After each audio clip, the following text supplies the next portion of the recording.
جی السلام علیکم ورحمۃ اللہ وبرکاتہ۔ ایک تھوڑا پریشانی والی خبر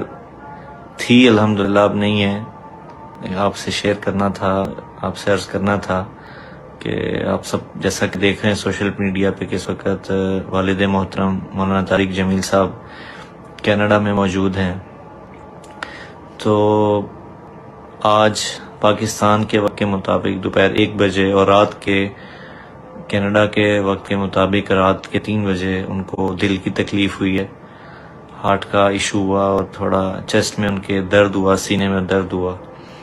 اس کے فوراً بعد ان کو وہاں ہسپتال میں منتقل کیا گیا اور سارا ان کا پروسیجر الحمدللہ عافیت سے مکمل ہو گیا۔ تو اس وقت الحمدللہ وہ بالکل ٹھیک ہیں، سٹیبل ہیں، لیکن ابھی تک ہاسپٹل میں ہیں۔ تو آپ حضرات کی خدمت میں آنے کا صرف مقصد یہ ہے کہ آپ دعا کریں، چونکہ آپ کو پتہ ہے ایک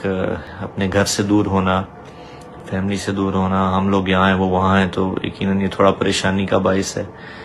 لیکن الحمدللہ اللہ کا کرم ہے کہ وہ سٹیبل ہیں۔ تو میڈیا آپ کو پتہ ہے مختلف افواہیں پھیل جاتی ہیں سوشل میڈیا پہ خاص طور پہ، اس لیے میں حاضر ہو کے مناسب سمجھا کہ آپ کی خدمت میں عرض کروں